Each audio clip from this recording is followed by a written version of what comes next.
All right, I am on my fifth freaking take. I recorded this video in its entirety. It will be about an hour long. I've had technical glitches. I am going to have to keep my huge bay door open, and it is freezing. I don't get internet unless I keep my bay door open, so I am being smacked in the face with cold air.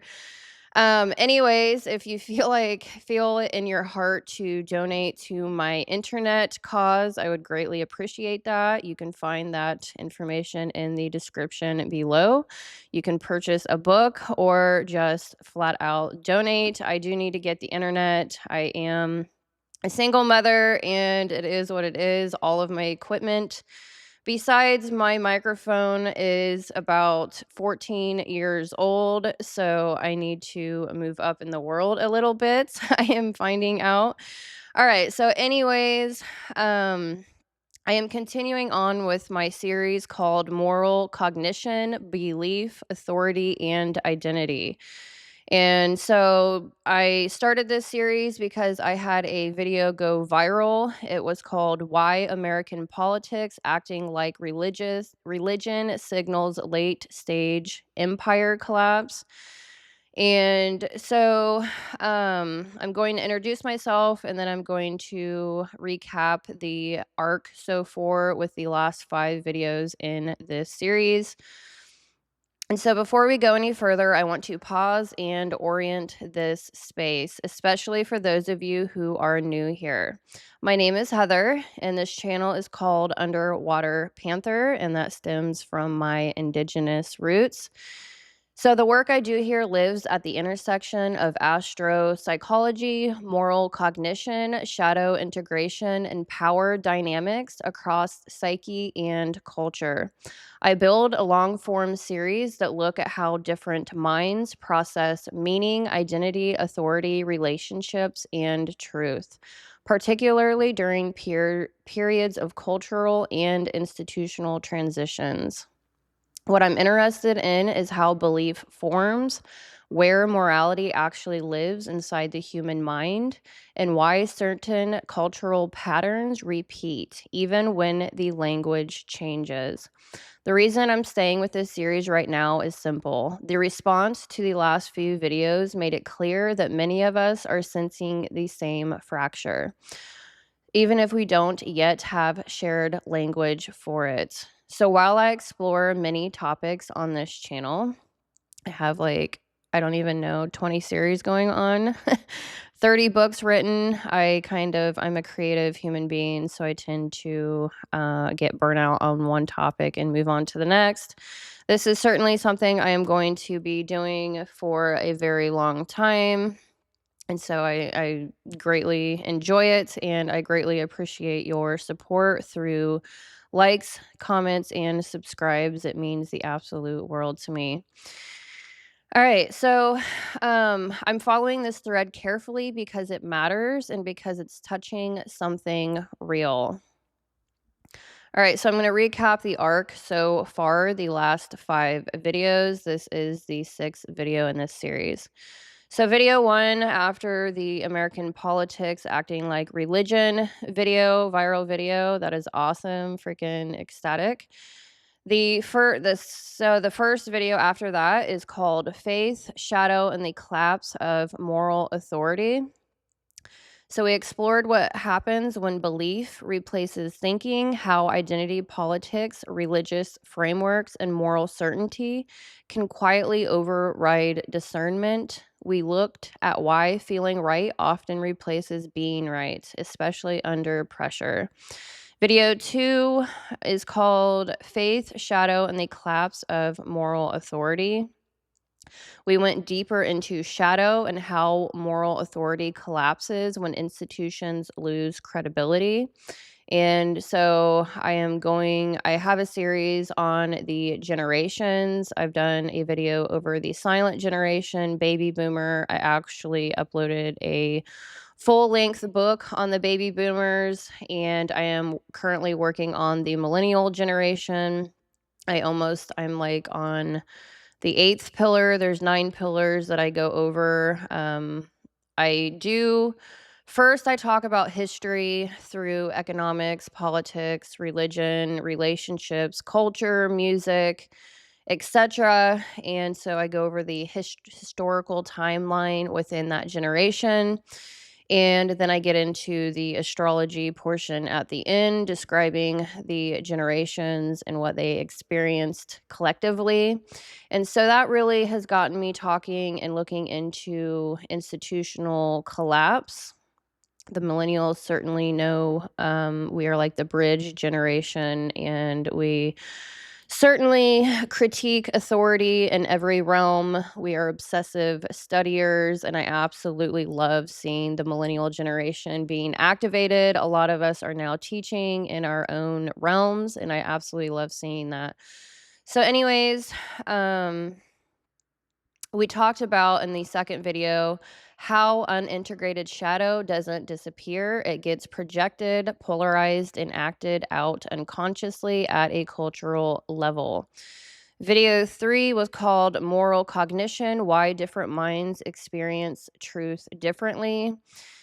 We introduced moral cognition, the idea that people don't just disagree on conclusions, but experience truth differently because their minds prioritize different values: harm, loyalty, coherence, meaning, and autonomy. This is where map versus territory become central. Video 4 is called Why. I'm going to have to actually click on it. Why polarization fails integration and moral. Why polarization fails integration and moral maturity explained. Blind belief versus individual morality. All right, so we examined integration versus polarization and what a mature moral system actually looks like. We talked about proportionality, process over posture, regulation before ethics, and why morality collapses when it becomes performative instead of embodied. And then video 5 was called Sovereignty versus Identity Capture: Why Freedom Starts in the Mind. And so we focused on sovereignty versus identity capture, why freedom doesn't start with rebellion, but with internal authority. We named how belief systems migrate when institutions fail, and why captured minds always precede authoritarian systems, not because people want control, but because self-regulation disappears. Each of these videos builds on the last. Together, they're mapping a single question from different angles. What allows human beings and culture to stay ethical, conscious, and humane under pressure? All right, so I am going to get back into, I like to listen to music while I do these videos. And give me 1 second. I need to get back into my I need the right playlist. This is going to be kind of a long video. Here we go. All right. I'm going to start with some heavier music. My playlist bounce all over the place between heavy rock, classic rock, R&B, gangster music, you name it. I love it all. All right. So today's video continues that thread by asking something very specific and very personal for many people.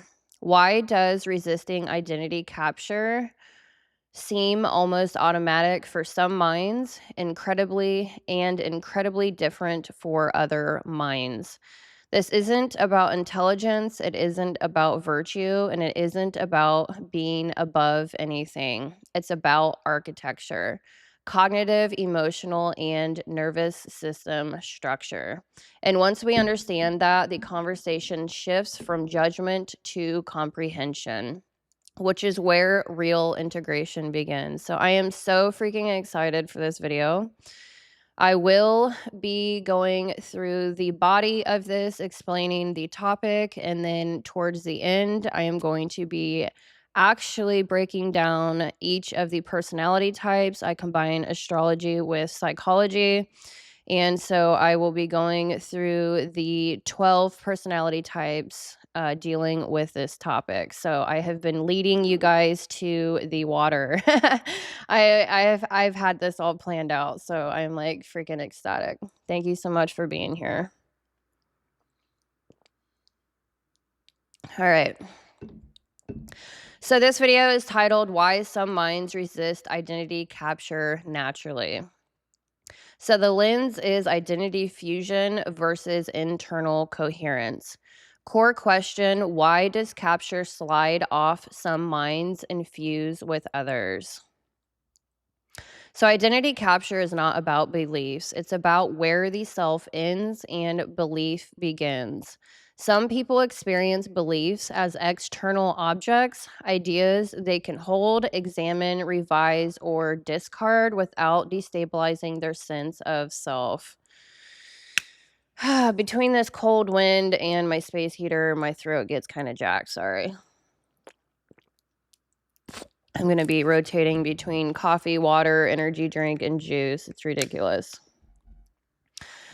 All right. So some people experience beliefs as external objects, ideas they can hold, examine, revise, or discard without destabilizing their sense of self. Others experience beliefs as internal anchors. Structure that provides safety, belonging, emotional regulation, and identity continuity. This difference is not moral, it's architectural. Some archetypes have porous identity boundaries. Others have structural separation between self and belief. Neither is superior, both evolved to solve different survival problems. But in modern environments where fear is amplified, speed is constant, and belonging is politicized, these architectures behave very differently. It feels like relief, and resistance doesn't feel like being strong. It feels like being unable to lie to yourself. By this point in the series, we've talked about belief replacing thinking, shadow replacing integration, and sovereignty as the ground of moral agency. Now we arrive at the question many people have been holding quietly, sometimes their entire lives. Why does this seem easier for some people than others? Why do certain minds instinctively resist identity capture, even under pressure, even when it costs them belonging, while others fuse quickly and deeply into belief systems, movements, and moral identities?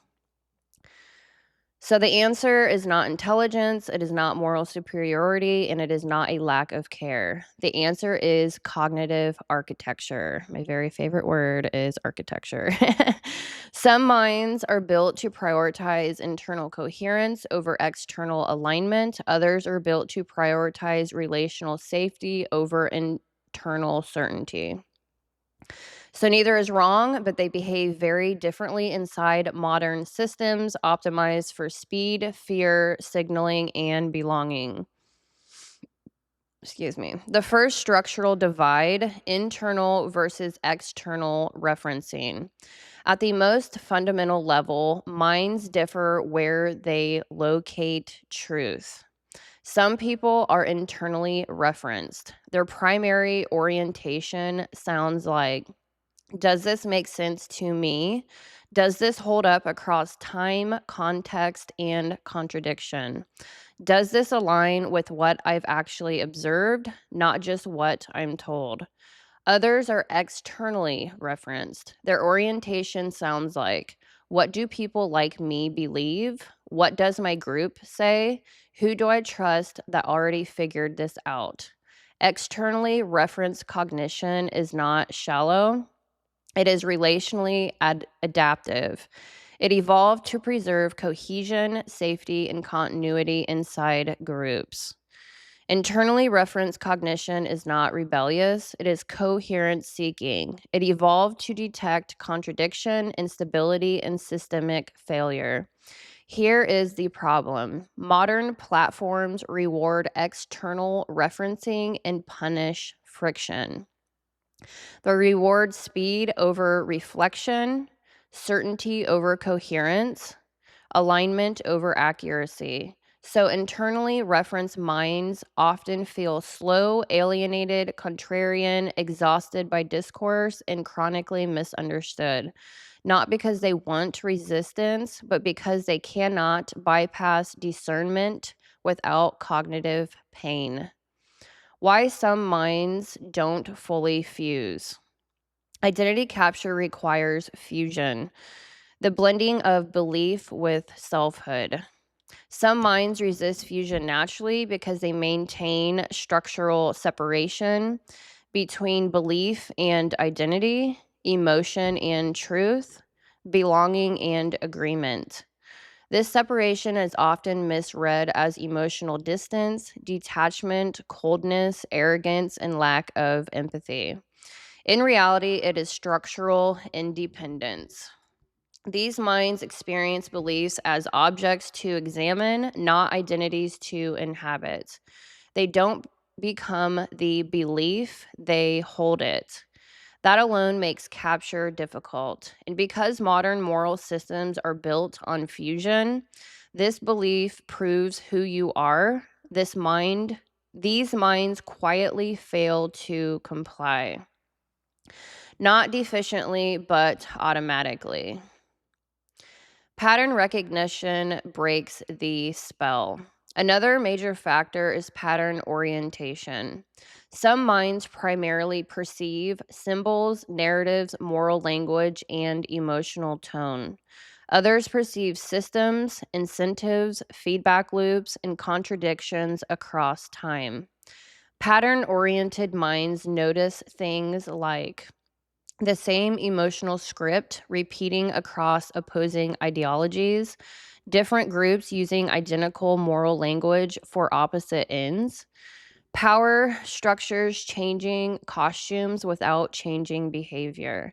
Once you see the pattern, belief loses enchantment. Not because you stop caring, but because you can't unsee the mechanics. This doesn't make you cynical, it makes you resistant to simplification. And simplification is the currency of identity capture. Why these minds are often isolated. Here is the cost, and it is real.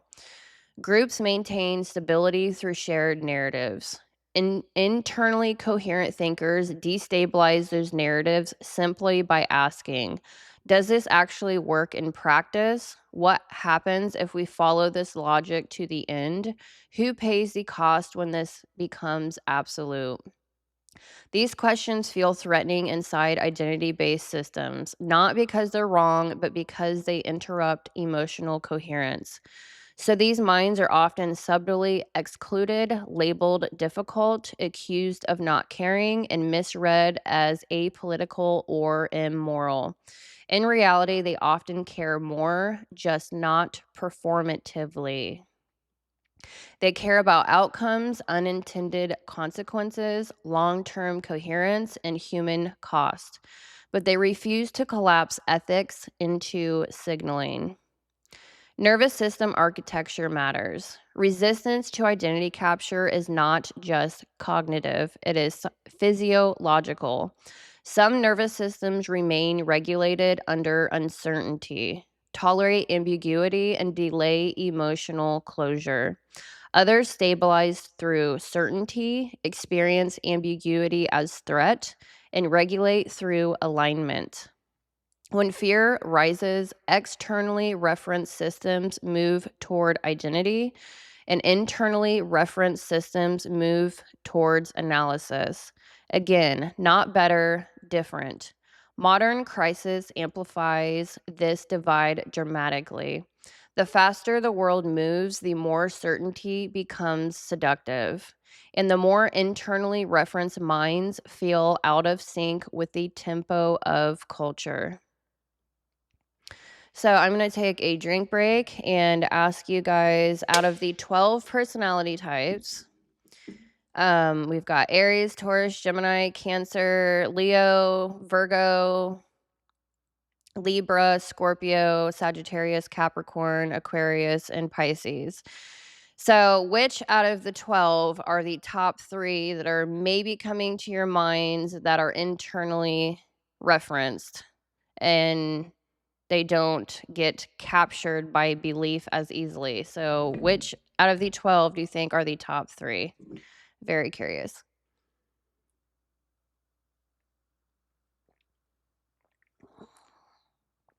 I can't wait to introduce y'all to Astro-Psychology. I'm freaking stoked.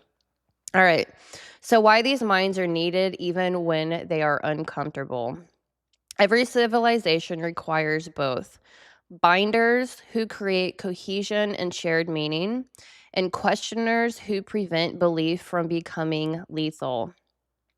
When binders dominate, systems become rigid. When questioners dominate, systems fragment. Right now, we are drowning in binders. We are starving for integrators. Minds that resist identity capture are not meant to rule, they are meant to interrupt runaway certainty. They ask, what are we not seeing? What breaks under this logic? Who disappears when this becomes sacred? They keep systems human, even when that makes them unpopular. The hidden risk for these minds. This song is just a little bit too hard for me right now. All right. I actually went to their concert. That was great. Okay, so the hidden risk for these minds. There is a danger for people who resist identity capture naturally. Withdrawal. When the world becomes loud, reactive, and moralized, the temptation is to opt out entirely. But sovereignty without participation becomes isolation, and isolation does not heal systems. The work is not disengagement. The work is presence without fusion. To stay, to speak carefully, to act selectively, to refuse collapse without disappearing. This is harder. This is harder than leaving. The quiet truth, if you've always felt allergic to slogans, uneasy with moral certainty, skeptical of collective emotional surges, resistant to sides, the left and the right, you are not broken, you are not cold, you are not immoral. You are structured for discernment, and discernment is never popular during periods of fear, but it is essential. All right, so in the next video, we will be mapping how these cognitive structures show up across personality patterns, archetypes, and moral processing.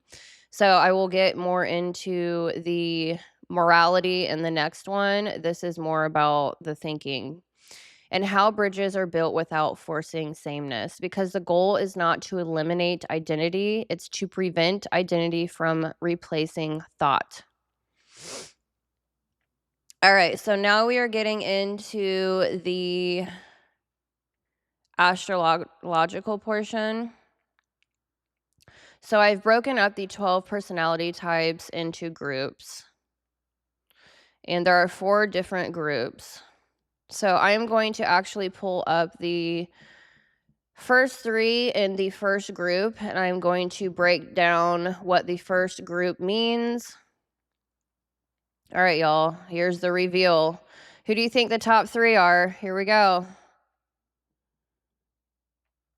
Aquarius, INTJ, Capricorn, ISTJ, and Virgo. Oh, I've got to move these up. Give me 1 second. There we go. I want you to be able to read the... I had this all situated, and then my computer like totally crashed, and I had to do all kinds of crazy stuff yesterday. All right, Virgo, ESFJ. All right, that's just... I'm just going to leave it there. Okay, good enough. All right, so this is the group introduction. This is the architecture level. Before we break down individual archetypes, we need to pause and name something crucial. Identity capture does not happen at the level of opinion. It happens at the level of self boundaries. Some minds experience beliefs as external cognitive objects, others experience beliefs as internal regulatory structures.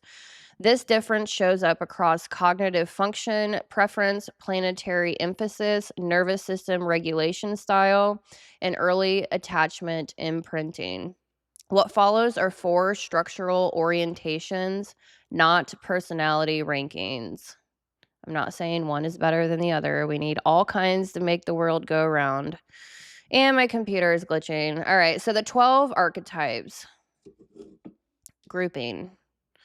So, group number 1 is what you are looking at now, structural resistance to identity capture. So, these 3 are the most resistant to identity capture. These archetypes do not fuse easily, even under pressure.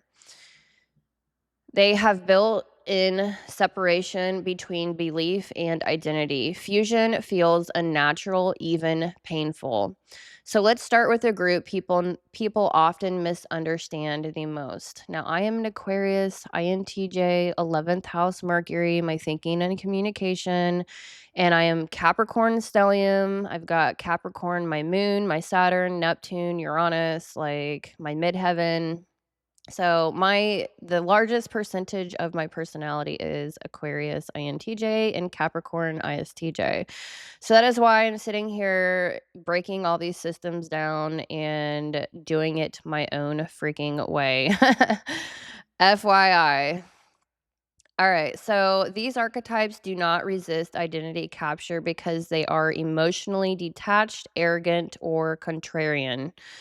They resist capture because their identity is not stored in belief. Architectural signature: strong internal boundaries, high tolerance for internal contradiction. I just had a ninja food video pop up in my music playlist. Like, what the heck?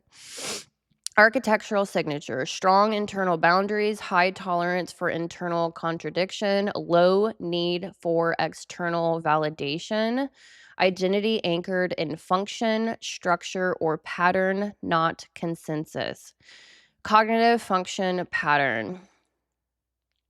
So we've got high thinking with Aquarius and Capricorn. You've got extroverted thinking parent.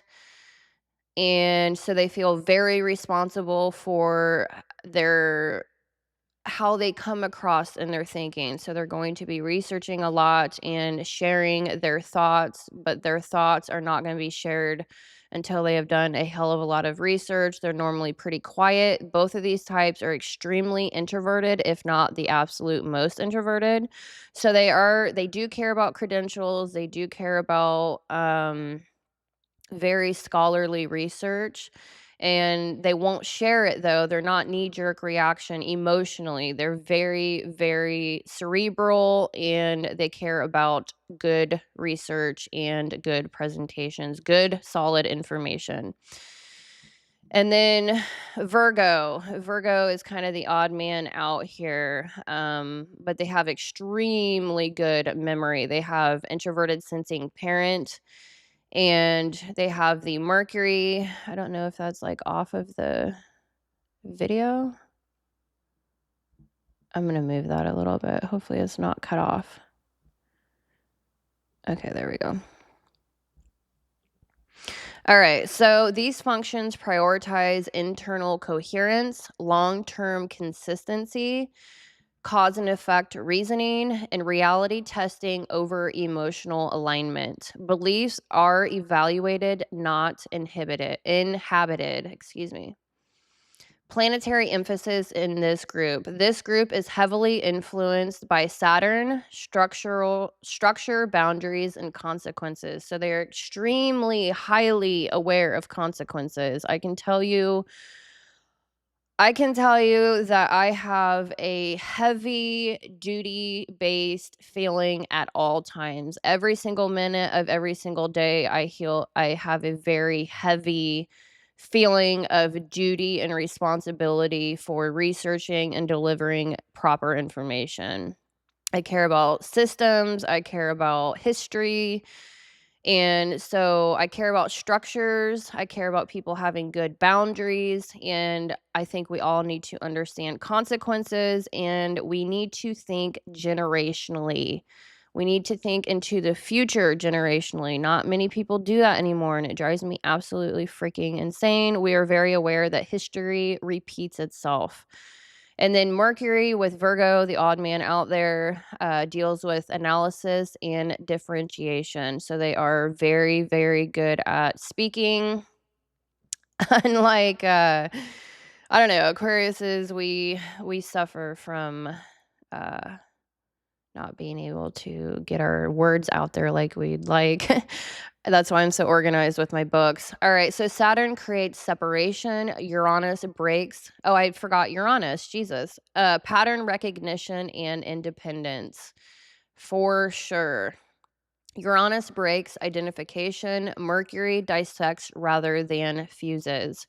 Nervous system style for this group regulates through order, meaning, or logic. Can tolerate uncertainty without immediate closure. Does not require belonging to feel safe. Why identity capture fails here? So, because capture requires fusion, and fusion feels foreign to these structures. Belief does not stabilize them, clarity does.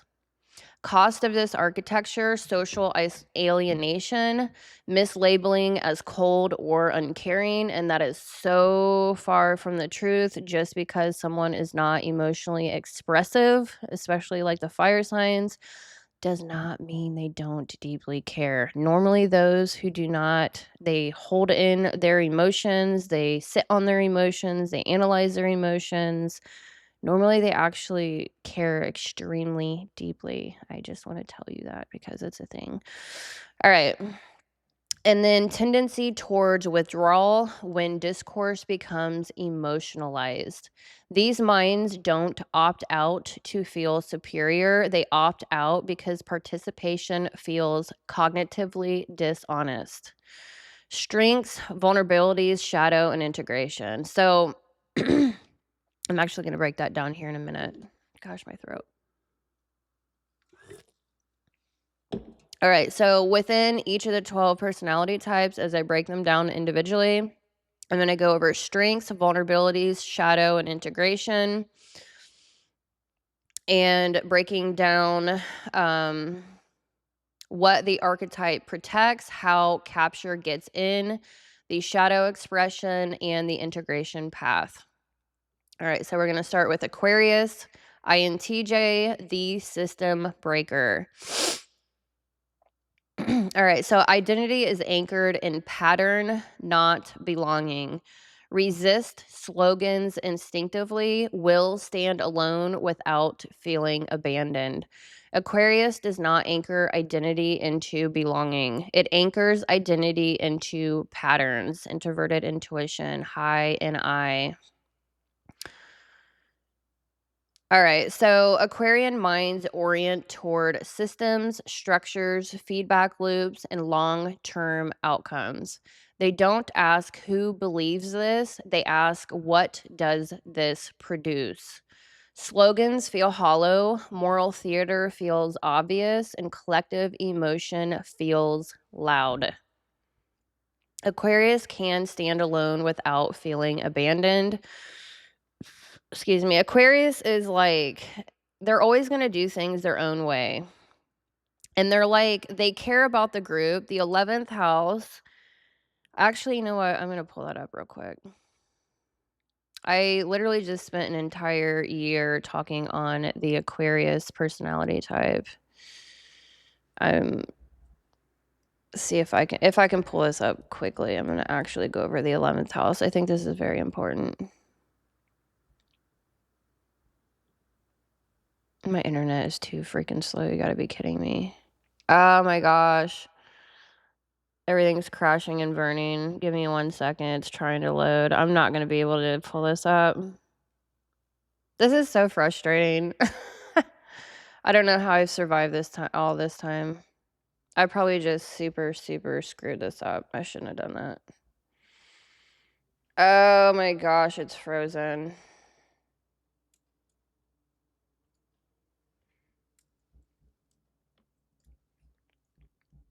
All right, I just screwed it up. All right, so we'll keep going. I've already broken this down anyways. That's a whole different video. It gets deep. All right, so Aquarius can stand alone without feeling abandoned. So they care deeply about the group, but they're always going to be standing outside of the group. They're not going to be like totally emotionally involved, although they do care deeply. But more about the thinking, the intellectualism, the structures. All right, good. I think I'm still good. All right, cool. So, why capture fails? Beliefs are tools, not identities. If the tool stops working, it gets dropped. Risk, withdrawal, detachment, isolation, masquerading as neutrality, mistaking distance for objectivity, and isolation for sovereignty. And they are very hardcore introverts. So, core architecture, identity through pattern, truth through structure, and future consequence. So, we have the NI and we have the FI, internal coherence, low fusion. Planetary core, we have Uranus, very disruptive, and Saturn represents structures. So, they can be very disruptive to structures, all in good faith, though. Strengths: highly resistant to groupthink, sees incentive structures, can stand alone without collapse, decentralized intelligence. Freaking absolutely huge for Aquarius. And that is what we are moving into. We are in the age of Aquarius and we are decentralizing all of our intelligence. Everything is being brought to light. We now have amazing researchers and people, everyday people on YouTube, blasting out actual facts rather than blackmailed governmental news anchor fake crap, deep fake reality. I mean, it's going to be a wild age. We are just literally in the beginning of this age, and it's exciting. It's nerve wracking. That's a whole series in itself. So, capture vulnerability can be captured by contrarianism, can disassociate from emotion and human cost. Shadow expression, detached cynicism, isolation disguised as sovereignty, and above it all, posture. Integration path, staying present without fusion, marrying pattern with compassion. Uranus integrated equals reform that remains human. Don't Aquarians can get into nihilism and apathy, and it's overwhelming. I understand. I think we all bounce back and forth between, are we too far gone? Is there too much evil in the world? Are we just a sinking ship? And I understand that, but time has certainly collapsed, and don't ever underestimate what one individual can do and how quickly. All right, so now we're going to move on to Capricorn, or the ISTJ. The boundary holder, identity anchored in structure, consequences, and time. Distrust, emotional contagion, emotional vomiting, in other words. It's funny. Needs proof, not performance. Facts over emotions. Capricorn anchors identity in structure, consequence, time, and responsibility. Capricorn distrusts the emotional drama. It asks, does this work in reality? What survives pressure and what holds up over time? Huge. Capricorn is the goat, building brick by brick. They are slow moving, but they are a finisher type. Aquarian and Capricorns are finishers. Virgo. Is Virgo? No, they're the middle. They're mutable. Okay, so they're in between. Okay, so yeah, Aquarius and Capricorns are finisher within their temperament, which means they can be slow to start a project, but they will absolutely see it through by any, like, I don't want to say by any means necessary, but they will certainly follow through their projects, what they're working on. no matter how slow they're going. And so normally that means that the structure is more stable. All right, so beliefs must function with Capricorn. Performance without results is meaningless. Why capture fails for Capricorn? Identity capture is what we are talking about, if you forgot. Belief must work in reality. Belief must produce tangible outcomes. Earth, they are an earth sign. That is the practicality, the earthly. It's practical structures, tangible outcomes, not just moral certainty. Risk, rigidity, emotional repression, dismissing relational nuance as weakness. Core architecture, identity through responsibility, truth through consequence. So they can be the judge, jury, and executioner. I need to get a little bit more comfortable. All right, so functions, we have introverted sensing hero and extroverted thinking parent, practical coherence. Planetary core, we have Saturn, law, and limits. Strengths, immune to fads and emotions, emotional contagion. Can hold discipline and duty, protects systems from collapse. So I am extremely in the belief that we shouldn't burn systems down. I'm just not. We shouldn't burn systems down. We should become more intelligent and get the proper people in systems. Yeah, anyways. So protects systems from collapse and truth tested ethics. Capture vulnerability can be captured by authority itself. So TE, high TE, extroverted thinking, they do care about credentials. And so in the beginning of their life, they can really not question authority. And so they will be captured by authority itself. The rules must be right mentality. Can mistake control for safety. Shadow expression, rigidity, repression, moral superiority through endurance. They have endurance unlike anyone else. Punitive orientation and emotional shutdown. Integration path, replace control with stewardship. Let feeling inform structure. Saturn integrated equals humane authority. All right, so then we are moving on to Virgo or the ESFJ, the error detector. Identity anchored in accuracy and refinement. Spots contradictions early, immune to sloppy moral narratives. Virgo or the ESFJ anchors identity in accuracy. Virgo minds can constantly scan for inconsistencies, contradictions, and gaps between language and reality. Even when Virgo agrees emotionally, sloppy logic breaks trust instantly. Incoherence triggers immediate internal alarm. Why capture fails with Virgo? Inconsistency causes immediate internal alarm. Internal consistency matters more than belonging. Risk, paralysis, hypercritiquing, endless refinement instead of action. So they have a hardcore perfectionism issue, and so does Capricorn, honestly. And all of these personality types actually have really really bad perfectionism problems. OCD, that kind of thing, organizing relentlessly. Core architecture, identity through precision for Virgo, truth through refinement, and error detection.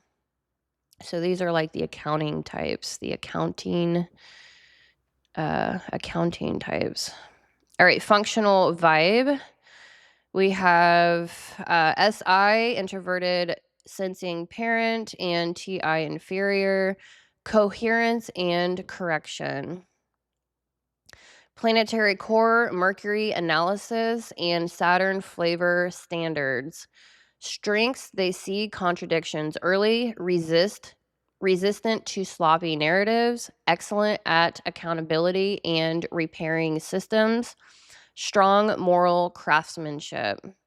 capture vulnerability. They can be captured by purity, Virgo, the virgin, purity, or perfectionism. Over identifies with being right or being correct. Shadow express hyper critiquing, paralysis, and moral nitpicking. Coldness as defense and self judgment projected outward. Integration path, replace perfection with integrity. Allow good enough for human systems.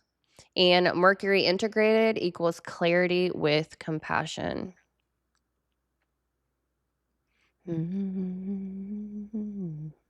Such a good song. All right. Now we're moving on to the second group. The second group of trying to not be captured in their identity. Who do we have? All right, so we have Aries, the ESTP, we have Sagittarius, the ISTP, and Leo, the ESFP. And so we are now entering into the fire signs. Fire representing seeing and feeling, expressing what they see and what they feel. Fire signs. I love fire signs. All right. So group number 2, conditional resistance. Resist until fear rises. These archetypes resist capture until nervous system threat overwhelms coherence. So fire signs, they are very quick to move. And this group is often mistaken for being naturally sovereign. They are not. They are situationally sovereign. Architectural signature, strong sense of self, action-oriented identity. They're always on the move. High confidence during stability, vulnerable to capture during threat, urgency, or moral crisis. All right, so cognitive function pattern, we have high SE, extroverted sensing for all of these types. No fire sign has introverted sensing. So they don't care so much for their own comfort. They are not like Capricorn. You're not going to move a Capricorn until they're comfortable. They're slow moving and they are really in their comfort. And so fire signs, they have high extroverted sensing. So they are wanting to go out and extrovert and gather experiences. They are all about being on the move, high adrenaline junkies, that type of thing. And we also have introverted intuition. They all have introverted intuition. All right, so these functions prioritize immediacy, meaning, momentum, and relational signaling under pressure.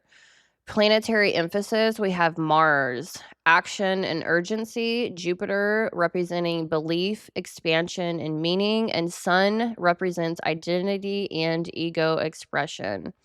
Mars wants to move now, Jupiter wants to believe big, and the Sun wants to be seen as something. Nervous system style for this group regulates through movement and certainty, handles ambiguity poorly under stress, needs action to feel stable. Why identity capture happens, not because they are suggestible, but because speed collapses discernment. When fear rises, these minds choose sides. They adopt narratives and they fuse temporarily for momentum. Cost of this architecture. Regret after action. So these types don't see consequences.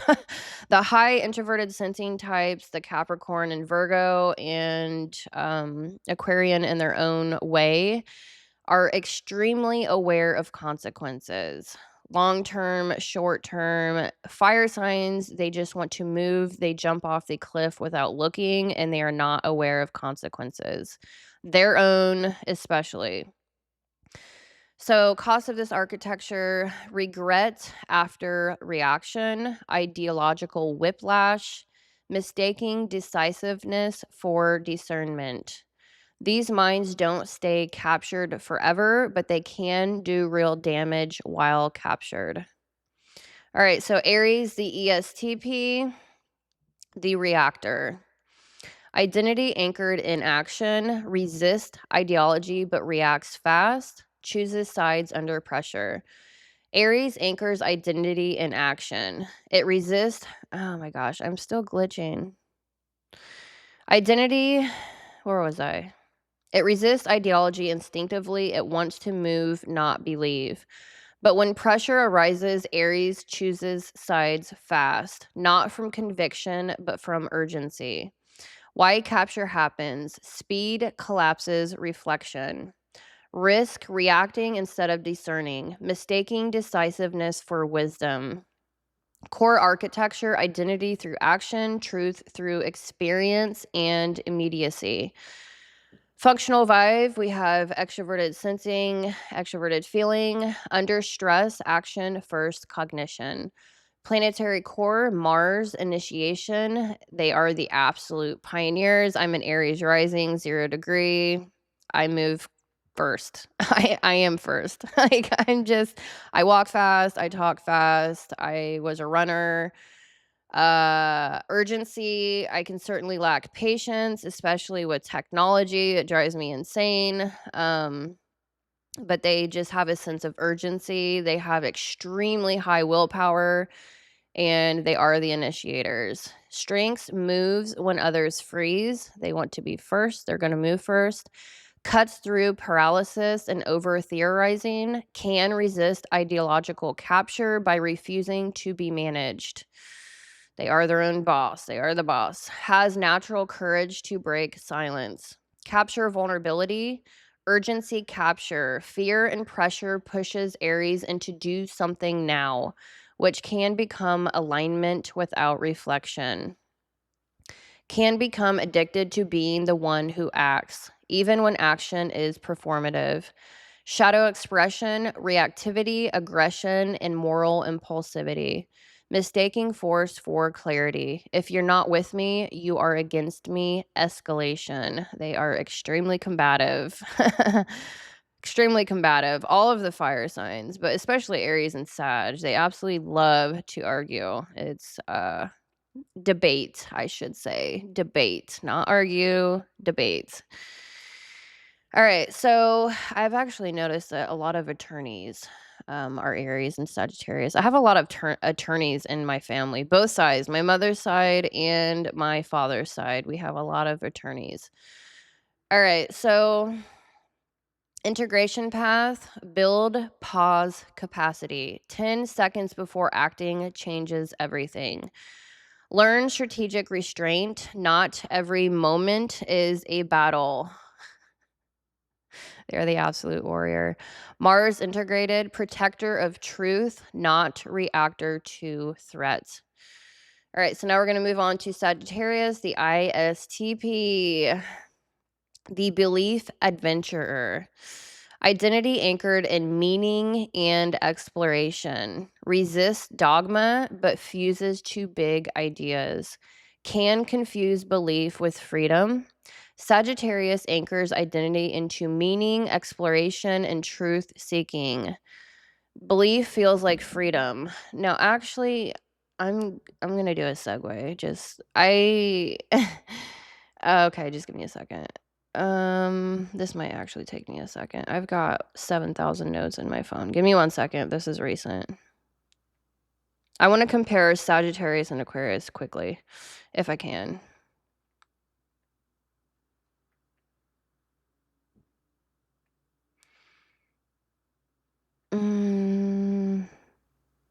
Might actually be, hang on, I'm going to have to actually look for it.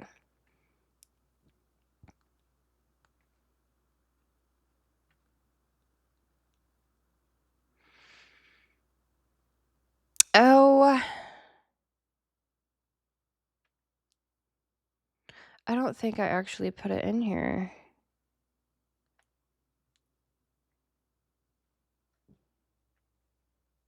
It's such, I'm going to have to make this into a whole video because I absolutely love it. Comparing Sag, I'm not going to be able to find it. Comparing Sagittarius and Aquarius is going to be a really fun video. I'm actually going to make that into its own thing. I love the personalities. Top, top. All right. So anyway, sorry for that. I'm gonna make that into a whole video. Like after I'm done with this video, I'm gonna make that video because it's funny because I love seeing Sag and Aquarius like interact, communicate. They're both quirky kind of in their own ways, and they're like very dominant in how they like think themselves, and it's really fun. All right, so Sag resists dogma but fuses to big ideas. So they're both big idea people, and it's really fun.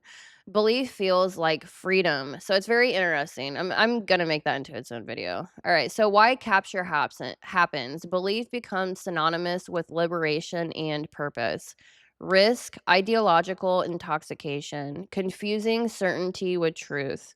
Core architecture, identity through meaning, truth through big picture, coherence, and lived philosophy. So they are the philosophers. They are the jack of all trades. ISTPs are the jack of all trades. They're extremely witty. No, they are the most intelligent personality type. Aquarius also high intellectual.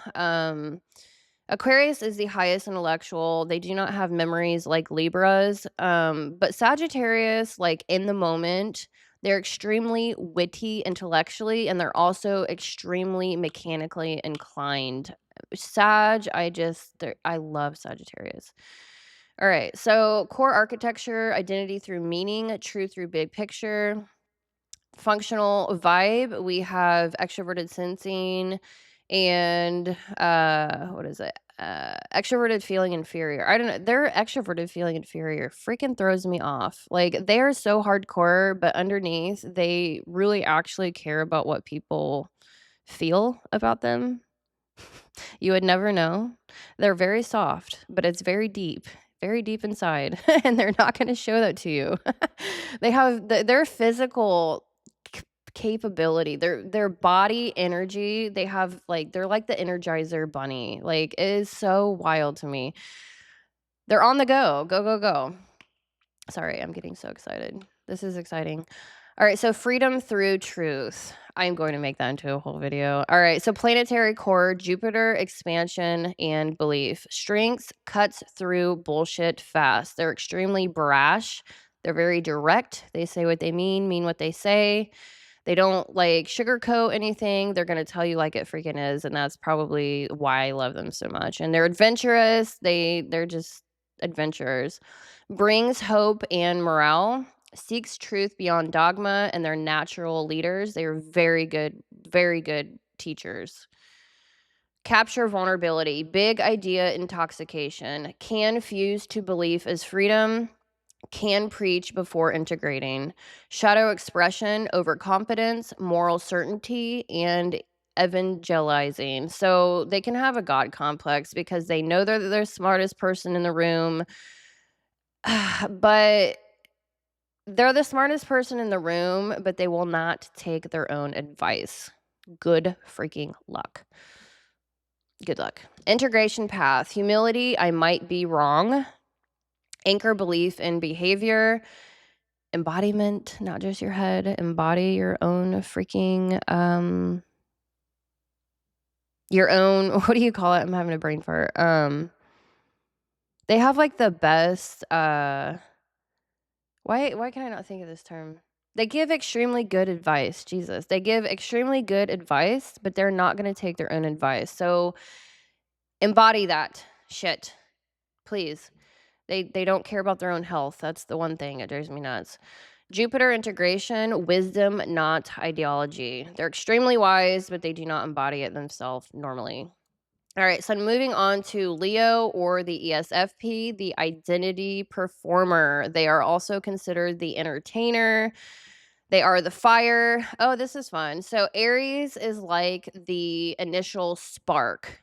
They're like the freaking rocket ship, the fire of the rocket ship. They're the initial spark. They're the starters. They are the first ones to pioneer. They don't walk the path that has already been walked. They are the pioneers. Sagittarius, they are the wildfire. This blanket behind me, you can't see it right now, but has horses on it. They are like, I always say they're like a tornado made out of fire, and they rip through everything. They're like a forest fire. They are all over the place. They have high physical energy. They love to be on the move. And then Leo is the fire that is in they're like a candle fire or a bonfire in your face. They stay in one spot and they want to be seen. They are the entertainer. They want to take the stage. They want everyone to be watching them, listening to what they're saying. They're here to entertain. Now, they are teachers as well. There's a lot of Leos that are like primary school teachers. It's awesome. I love it. My grandmother actually, she's a Leo, and I do love Leos, but yeah, they're like the cat. The cat, like look at me, don't touch me. They're kind of prissy. I love it. Identity anchored in self-expression. Resist imposed belief, but vulnerable to moral theater. Leo anchors identity in self-expression, visibility, and recognition. Leo resists imposed belief, but is vulnerable to moral validation. Belief can become part of the performance of self. Why capture happens? Validation reinforces identity. So they care highly about validation. Risk, moral theater, shaping ethics around audience response. Leo, okay, so the sovereign performer. Core architecture, identity through expression, truth through authenticity, and self honor. Functional vibe, we have extroverted sensing hero, extroverted thinking child. So they are extroverts. Sagittarius, they are the introverts in this group. You would never know it because of their high physical energy, but and their brains are moving just as quickly as their actual physical body, but they are introverts. Aries and Leo are hardcore extroverts. Identity is lived outward. Planetary core, we have the sun representing the ego, vitality, and visibility. I'm gonna drop this here. Stephen Burns is a geophysicist, I believe, and check him out on YouTube. He is a Leo, and I only know that because I super chatted and he had to mention that I'm very grateful for his work because he talks a lot about sunspots affecting the planet. He talks about auroras and earthquakes and what's going on Earth in accordance to what's going on beyond our atmosphere. So he does get into planetary alignments, but he's very science based. But he is a Leo, and so the energy is hilarious because he talks about the sun a lot. The sun, the solar cycles. He's a freaking Leo. Like, why didn't I put that together? It was hysterical. I was like, of course he is. Duh. All right. So, anyways, strengths, courage to be seen, inspires others, creates warmth. They're very warm people. You feel warmth from them. Can resist capture when belief threatens authenticity. Strong leadership potential when integrated. Capture vulnerability. Validation capture. Moral identity can become performance. Audience becomes their own conscience. Can mistake admiration for truth. Shadow expression, moral theater, grandstanding, shame avoidance, rage when exposed, choosing optics over integrity. Integration path, return their conscience inward. What would I do if no one saw? Embrace humility without losing radiance. Sun integrated equals sovereignty without performance. I'm having too much fun with this. This is going a lot longer than my other one. Let's just hope this actually records. All right, so I'm going to take a drink break. All right, so excuse me.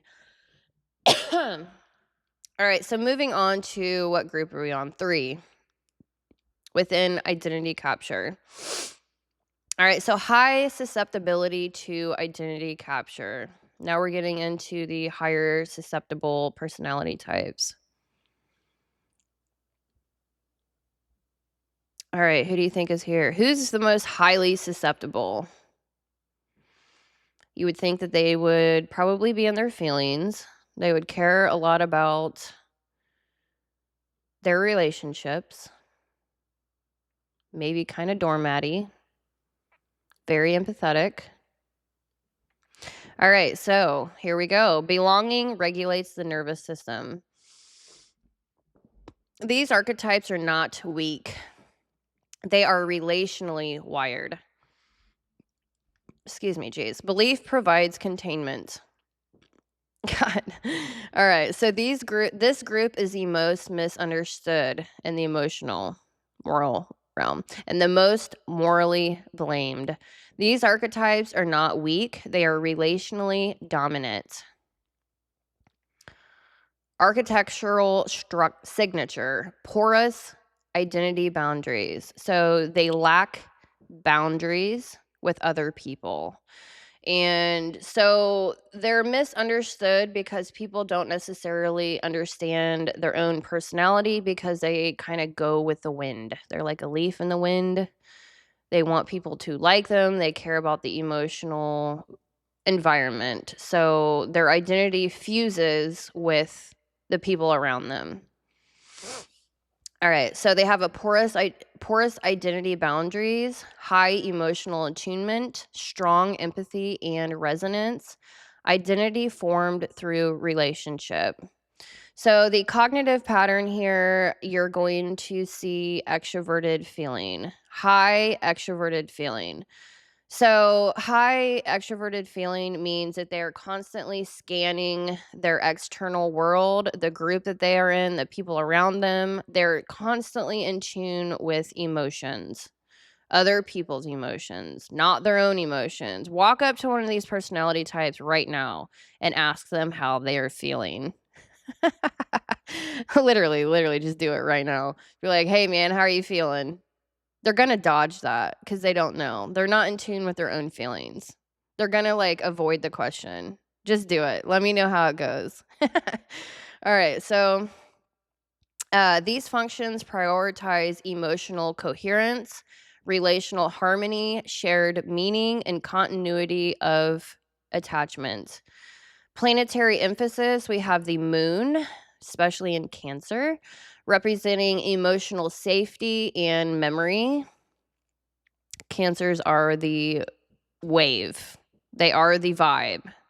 The emotional vibe. They are the in the water element, they're the wave. And so they can be extremely clingy and they really want to make people feel at home emotionally.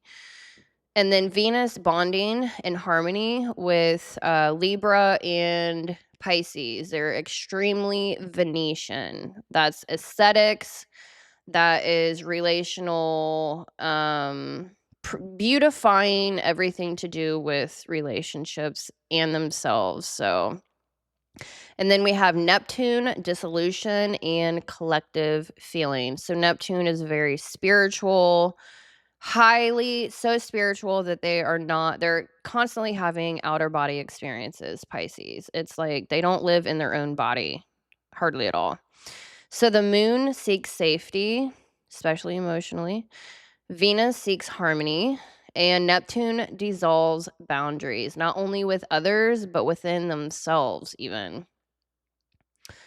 All right, so nervous system style with this group regulates through connection, experiences isolation as threat, needs shared meaning to feel grounded.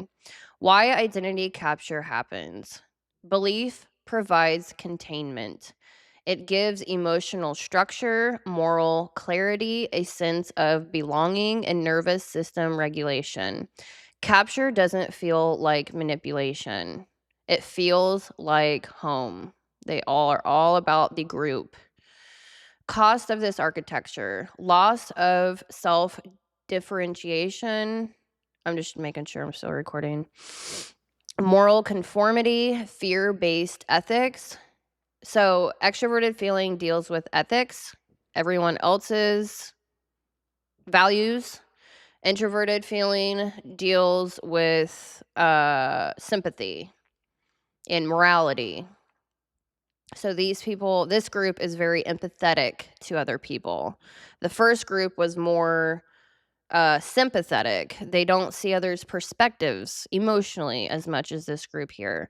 When belief replaces selfhood, morality becomes protective instead of discerning. Pisces, INFJ, I love you all. I really do. I am one, FYI.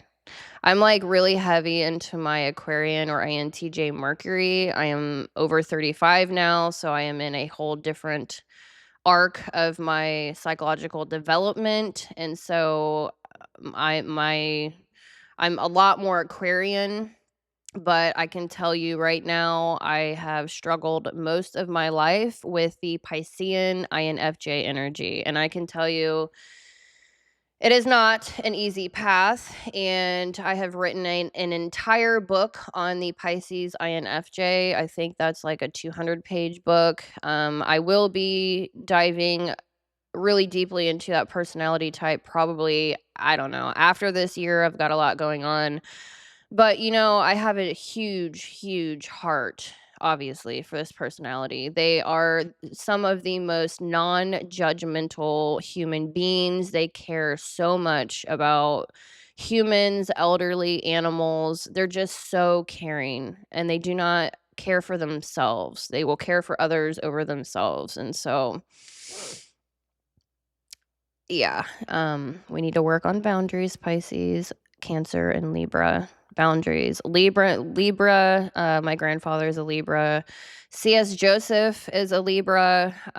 These people, they can just be ran over by anyone's sob story. It's unfortunate, and all of these personality types here in this group can be ran over by people, like bulldozed, and I don't like seeing that. All right, so feels collective emotions deeply with Pisces, identity porous by nature. Belief provides containment. So Pisces are the sponge. They absolutely take in everyone's emotional junk. They can't tell other people's emotions from their own. All right, so I just said that belief provides shape. So Pisces, the 12th house is I believe. Breaking away from the body, going into ascension into the spiritual world. Why capture happens. Belief stabilizes the emotional field. Risk, spiritual bypass, martyrdom, fusion disguised as compassion. Now, it is said that Jesus himself was an INFJ or Pisces, if that tells you anything. Core architecture. Identity porous. They don't understand themselves very well. Other people don't understand themselves or don't understand them very well. Their identity is very porous. They tend to like go with the flow. Truth through resonance and symbolic meaning. So they think in symbolism. All right. So meaning sensitivity. Planetary core, Neptune, dissolution, and Jupiter, faith. They're certainly all about faith. Having hope and faith, the rose colored glasses, which doesn't necessarily deal with reality, Pisces. Strengths, deep empathy, spiritual intelligence, can hold grief without shame, and sees the unseen. Capture vulnerability, containment, hunger. Belief provides edges. Vulnerable to gurus. So they tend to all of these personalities here, they will pedestalize people. They will put others above them and see them as gurus or whatever. I love using the word guru for Paul Chek. I'm a huge Paul Chek. I have my holistic lifestyle coaching. I've studied under Paul Chek's institution, and I always call him the guru of all gurus, and it's hysterical because I'm very aware that that can be identity capturing, but yeah, don't place authority outside of yourself. It's funny. Vulnerable to gurus. ideologies, and savior narratives. Shadow expression, martyrdom, bypassing confusion as virtue. Escaping accountability through compassion language, fusion with collective emotion. Integration path, build boundaries as sacred. Turn resonance into discernment. Neptune integrated is mysticism with clarity. They are the sages, the mystics of the personality types. All right, moving on to Cancer or the ENFJ. Gosh darn it, I just now realized that it's too low and you can't even see the personality. It's been like that this whole time. Darn. And Libra is screwed up. All right, there. Now I feel better about myself. My perfectionism, I hate it. It's taken me a lot to get here to record these videos. I will tell you that. Anyway. All right, before we move on to Cancer, I can't stand feeling dry, sorry. Oh, it's such a good song. All right, I've got someone driving by. They're going to be like, what the heck is this person doing? Nah, they know me. All right, so... Oh, great, they're hauling. That might be driving back and forth for the rest of the night. Joy. Woohoo. All right, so... Cancer, the ENFJ, the mentor, the protector. Identity tied to loyalty and safety. Belief equals emotional shelter. Cancer anchors identity in safety, loyalty, and emotional continuity. Beliefs that promise protection are absorbed quickly. Why capture happens? Belief becomes shelter. Risk, fear-based narratives, tribal moralism, and defensive ethics. Core architecture, identity through belonging, truth through emotional safety and loyalty. So the functions here, we have extroverted feeling hero, extroverted sensing child, attachment, memory, and protective bonding. Planetary core, we have the moon ruling Cancer. Security, care, and memory. Strengths, we have deep empathy and care, loyal, protective, and communal. Can hold grief and tenderness. So the water signs are very good at the feelings and emotions realm. Good at sensing danger in people. So they're not so much in the thinking realm, they are in the feeling realm. Libra, you freaking odd man out. I'm going to pick on you next. Capture vulnerability, fear, narrative capture. Belief systems that promise safety or enemies can fuse quickly. Loyalty can override discernment. Shadow expression, defensive moralism, tribal protection, and emotional manipulation. I'm protecting us becomes justification for harm. Guilt and shame loops. They're very prone to all of these personalities here are extremely prone to being guilted and shamed. So integration path, discernment as care, loyalty to truth is still loyalty, build boundaries, protect without controlling. Moon integrated equals secure attachment, not fear-based protection. So they can be very clingy. The attachment style would be anxious for an unevolved Cancer. Actually, all of these would be pretty anxiously. Pisces go more into avoidant, but all right, Libra's next. Libra or the ENTP, excuse me. I always do that. Scorpio is the ENFP. Libra, ENTP, thinking realm, intellectual. The harmonizer. Identity anchored in relational balance, avoids rupture at all costs. Risk, moral conformity.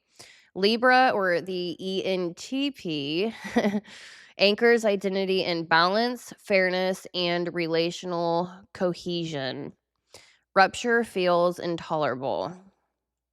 So their identity comes from their relationships, like literally. So why capture happens. And I will say, I really wish I had C.S. Joseph's mind. He understands relational dynamics unlike anyone when it comes to personality types. I am an intellectual, the Aquarian INTJ mind, but I break systems down. I'm more picking things apart scientifically, being able to describe one thing at a time. I struggle when it comes to the relational dynamics. It's taken me so long. So, yes, Libra, their absolute superpower is relational dynamics. So why capture happens? Belief preserves harmony. So they are all about harmony until they're not. Be wary. All right. Risk moral conformity, suppressing inner truth to maintain peace. Huge. Core architecture, identity through relationship, truth through fairness and equilibrium. They will stir the pot in order to gain peace at their own peace. Like they they will cause chaos between people. They will stir the pot, as my grandmother would say, and now I have to keep that saying alive. My grandpa. So they like to stir the pot in order to gain peace on their own terms, and so everyone thinks that they are the ones that created the peace when they actually stirred the pot to begin with. It's absolutely hysterical. Planetary, function vibe, extroverted feeling, relational regulation through empathy, emotions. Planetary core, Venus, harmony and bonding. Strengths, they can see both sides. So I'm not so sure about Cancer, but Pisces, I would say all of these, but definitely Pisces, INFJ, and Libra, ENTPs. They can hold so many perspectives at one time that they are indecisive. They can be very indecisive. All right, so can see both sides, mediates conflict, values justice and proportion, creates cultural beauty and peace. Libras, you need to be careful. They're very feminine. The males are very feminine, the females are more masculine up front. But in the bigger picture, Libras, they come across as very feminine, but deep down, they are hard freaking core. They're hardcore. The world revolves around me, and don't forget it. It's very interesting. All right, they create cultural beauty and peace. Capture vulnerability, harmony capture will conform to avoid rupture. Can outsource moral truth and consensus. Shadow expression, people pleasing, moral avoidance, and passive conformity. So, moral avoidance is huge for Libras. They are not focused on morals, they hardly have their own morals. They're all about ethics. So keep that in mind. That's a secret. Indirect manipulation. Both sides, they play both sides to avoid responsibility. All right, integration path. Learn that rupture can be truthful. Make peace with conflict as part of integrity. Venus integrated, harmony with boundaries. So they can become extremely resentful because all of these personalities can become extremely resentful towards other people because they are caregiving, not caretaking. They hardly have boundaries. They have covert contracts. And so they become resentful because they burn out. So, all right. So now we're going to move on to the final group.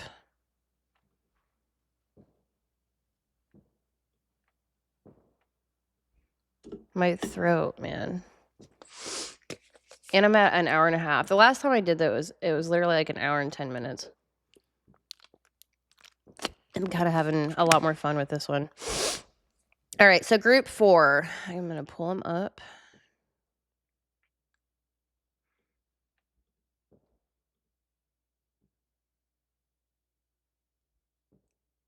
Gemini, where are you? Are you serious? Oh, there's Gemini. What happened? Who am I missing? Taurus? No, there's Taurus. I don't know what happened here. Taurus? There you are. Don't bulldoze me, Scorpio. I didn't forget about you. Oh my God.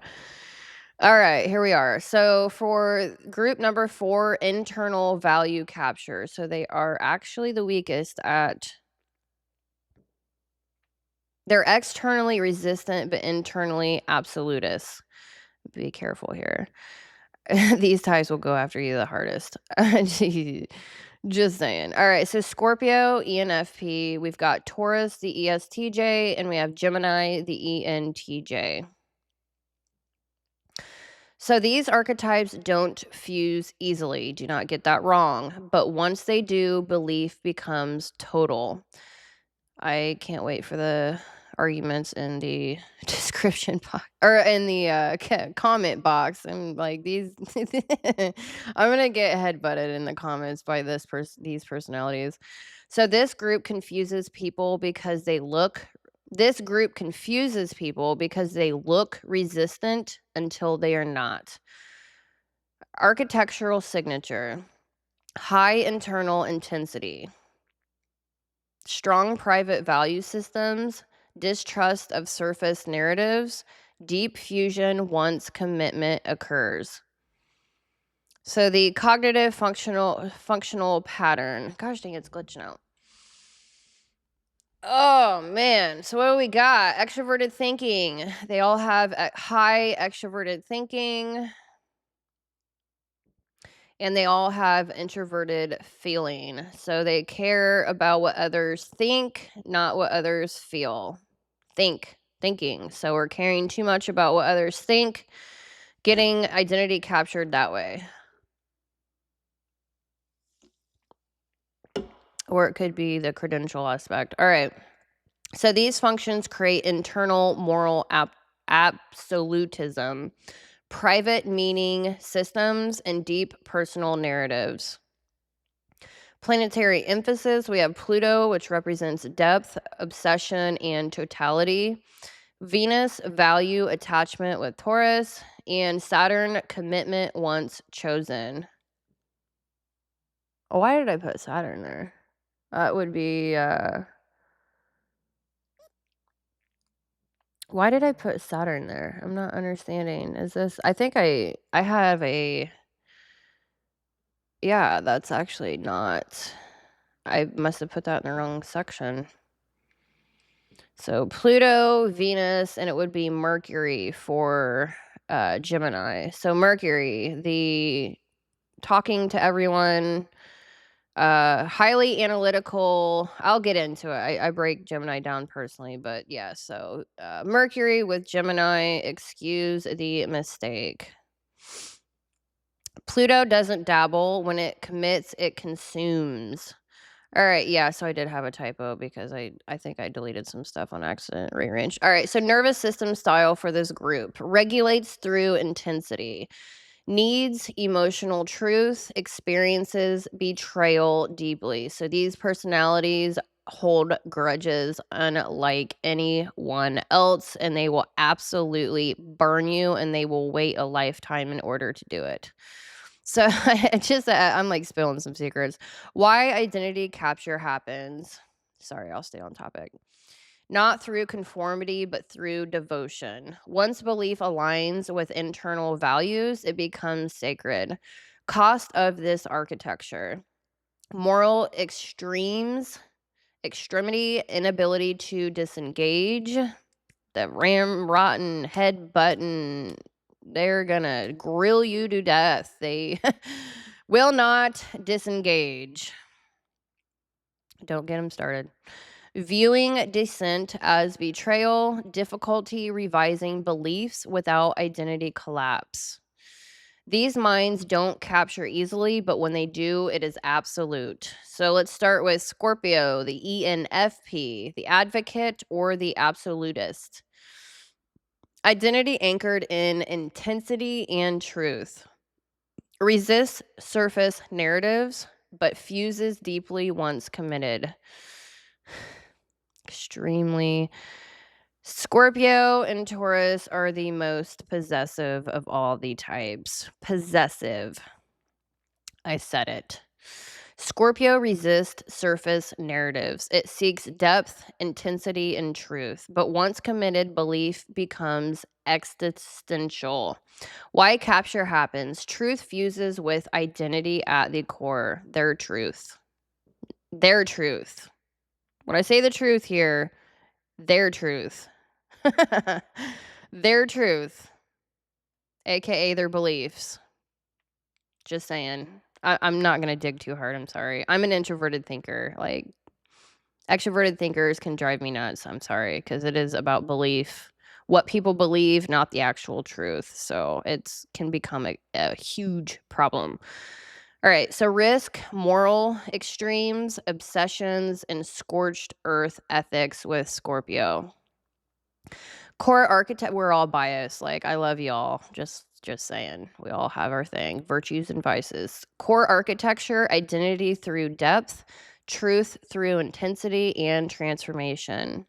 So we with their FI introverted feeling parent and SI introverted sensing inferior, they have very private conviction. Now, I literally just launched a 500-page Scorpio book, master book on their personality in December, I think it was. And I am slowly working through. Scorpio is one of my main focuses this year. It is very, very deep. They're very misunderstood. And so I will certainly be breaking down their ego. What you're looking at here, I didn't even describe this, my bad. That you're looking at the ego here, broken down into 4 sections. I am so freaking mad at myself. I didn't break that down earlier because y'all are like, what the hell am I looking at? So this is the ego broken down into 4 sections. And so each of the parts of the Scorpio ego, Mars, Pluto, the cognitive functions, any FI, I break every single one of those down and the dynamics within the temperament, the element, all of that, the extroversion, the extroverted introvert in that book. So if you are more interested in diving deeper into Scorpio, check out that series. And my book is for sale and it is on my website. All right, so strengths sees through facades, not fooled by performance, can hold taboo truth, and powerful healer when integrated. Capture vulnerability, devotion, capture. Once Scorpios or ENFPs commit, belief becomes sacred. It is their identity. What they believe becomes their identity. Can become absolutist and unforgiving. Shadow expression, obsession, vengeance, moral extremes. If you're wrong, you are evil. So if you do not align with their beliefs, you are considered evil in their book. Control through secrecy. That is the shadow expression.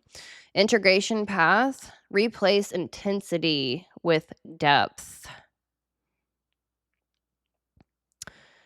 Google that if you have to. Intensity does not mean that you are deeply looking into truth. I'll put it that way. Practice proportion, truth without annihilation, extremes.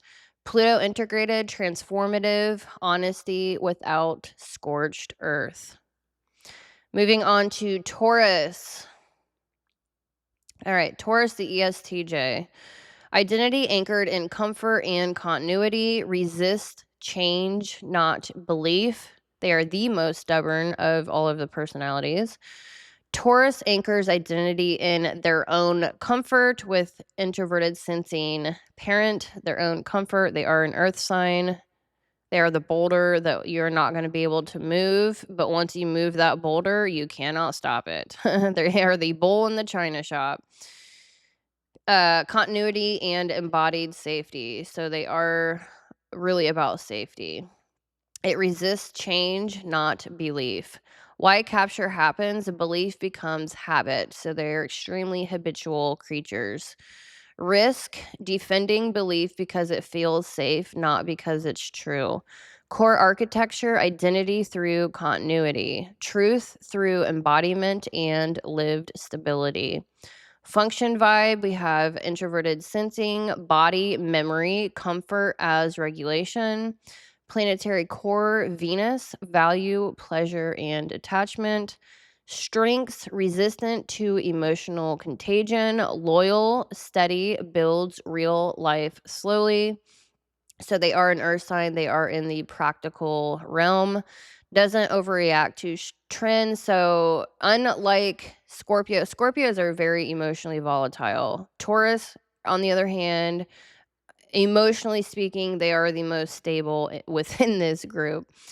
Strengths resist. Okay, so capture vulnerability. Oh, okay. Strengths can hold stability when others spiral. So they are the anchor. They are very emotionally stable, I'll put it that way. Capture vulnerability. Habit capture. Once a worldview becomes comfortable. So they are extremely habitual. Yeah, that's the right term. They're extremely habitual. So once a worldview becomes comfortable, Taurus may defend it because it feels safe or it's easy. Can equate familiar with true. Shadow expression, stubbornness, denial, complacency, staying too long in broken systems, comfort seeking over truth. Integration path, make value conscious. What am I paying for this comfort? Learn adaptive flexibility. Stability doesn't mean stagnation. Venus integrated, value with discernment, not value as inertia. Is one of my favorite songs. I need a drink.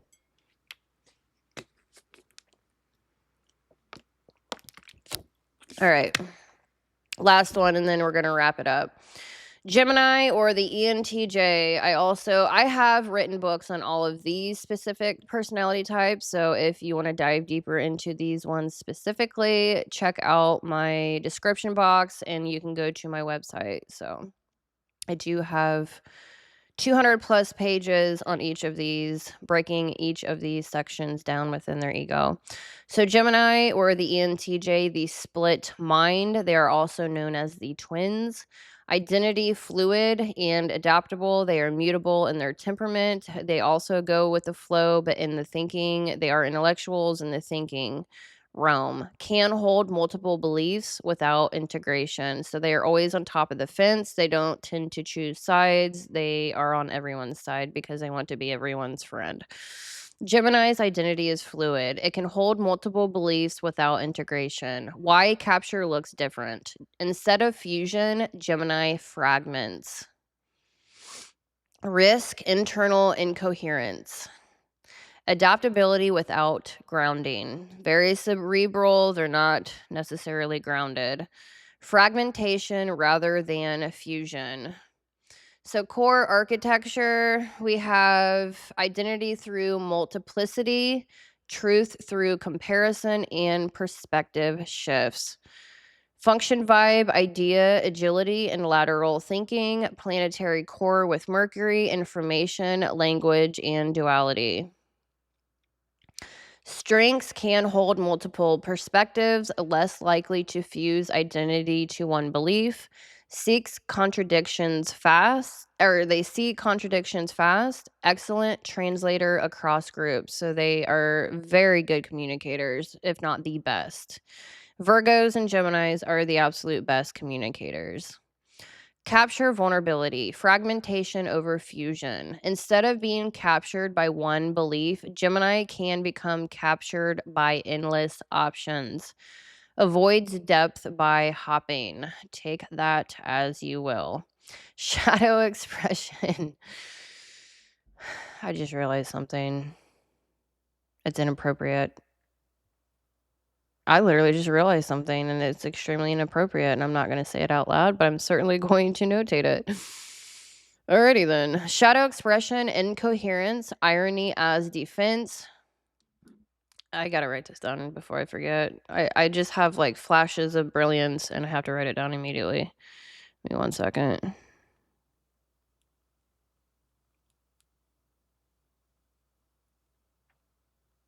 I might actually make I don't know if I'll make that into a video or not, but I need it for my own my own anyways, shadow expression, incoherence, irony as defense, constant shifting. Nothing is real nihilism when overwhelmed, performs intelligence instead of integrating truth. Integration path, choose one thread long enough to metabolize it. Geminis talk to talk. Okay. They are very, very shallow in their communication. They are so good at communication, you would think that they're going deep in having conversation with you, but they're actually being very shallow just because they're so good at communicating. I'm just throwing that out there because it's facts. Integration path, choose one thread long enough to metabolize it. So maybe get a little bit deeper and choose a side every now and then, Gemini. Build coherence through values, not novelty. Mercury integrated, discernment and synthesis, not endless motion. When I say motion, it's intellectually. All right, so we finally got to the outro here, the end. I'm going to take these off the screen. All right, we made it. We made it. I can't believe this is almost 2 hours long. That is so crazy to me. All right, so the outro is kind of like, I think maybe 8 minutes. We made it. We made it through my first Astro-Psychology video in my wave here, my viral wave, introducing you guys for the first time to Astro-Psychology. I'm ecstatic. All right, so holding the line without hardening. The truth. Resistance to identity capture is not virtue. It is architecture. And architecture always comes with trade-offs. Some minds resist fusion but risk isolation. Some fuse easily but risk losing self. Some fragment instead of fusing. Some absolutize once committed. The work is not to adapt someone else's structure. The work is to know your own, understand its vulnerabilities, and build internal guardrails. No archetype is immune. And when I say archetype, I'm meaning personality type. No architecture is flawless. When I say architecture, cognitive functions, planetary rulerships, astropsychologically, every structure has a failure mode. Some collapse into fusion, some collapse into withdrawal, some collapse into extremity or extremes, some collapse into fragmentation. The goal is not to erase difference. The goal is to build conscious awareness around your own architecture and others. So belief never replaces thought, and belonging never replaces your own conscious. In the next video, we will go over one. We will go into one layer deeper. Does it get deeper? Not into identity capture, but into moral weight. Why different archetypes experience guilt differently, which I babbled on a little bit about that. It's hard not to, talking about the water signs. Responsibility, harm, and accountability differently. And why modern culture keeps demanding uniform morality from non-uniform minds. That mismatch is doing more damage than disagreement ever could. So we will explore why different archetypes carry moral weight differently and why expecting everyone to experience responsibility, guilt, and ethics the same way is quietly breaking culture. Because ethics doesn't collapse when people disagree. It collapses when we stop understanding how our own conscious actually lives inside different minds. Is it snowing? Wow, it's snowing right now. If there's one thing I want to leave with you, it's this. Resisting identity capture doesn't make you better than anyone else. It makes you responsible. Responsible for how you think, responsible for how you feel, responsible for how you act when certainty is offered cheaply and belonging is used as leverage. What we've been exploring in this series isn't about rejecting belief, identity, or community. It's about understanding where those things belong and where they become dangerous when they replace inner authority. A sovereign mind doesn't need to dominate. It doesn't need to recruit, and it doesn't need to be right at all costs. It needs to stay awake. And staying awake in times like these is not loud work. It's quiet, it's often lonely, and it rarely looks heroic. But it's the difference between conscience and compliance. If you recognized yourself in this conversation, if you've always felt out of step with slogans, uneasy with moral certainty, or resistant to being told who you are supposed to be, there is nothing wrong with you. You are not disconnected, you are not unempathetic, you are not broken. You are structured to hold complexity without collapsing. And that capacity matters more now than ever. All right, so the next video will move from architecture into pattern, looking at how these different cognitive structures map onto personality styles, archetypes, and moral roles, and how misunderstanding those differences turns diversity into division instead of strength. Because the future won't be shaped by louder beliefs, it will be shaped by people who can stay internally free while participating in shared systems without fusing, fragmenting, or disappearing. That is the work, and we are just getting started. All right, y'all. I am almost at freaking 2 hours. Hopefully this saves well and it's not too glitchy. I do apologize. I had to delete 2 hours of video last night. It was awful. Anyways, so we are out here. We're doing it. Feel free to leave your thoughts and feelings in the in the comment section below. If you are interested in any of those personality types, I have multitudes of ebooks, very organized and professional on my website. Check that out. I would deeply appreciate the support there, and I can eventually get the internet going, hopefully, here. All right. So, anyways, like and subscribe, and I will see you in the next video. Do take care. Much love, y'all.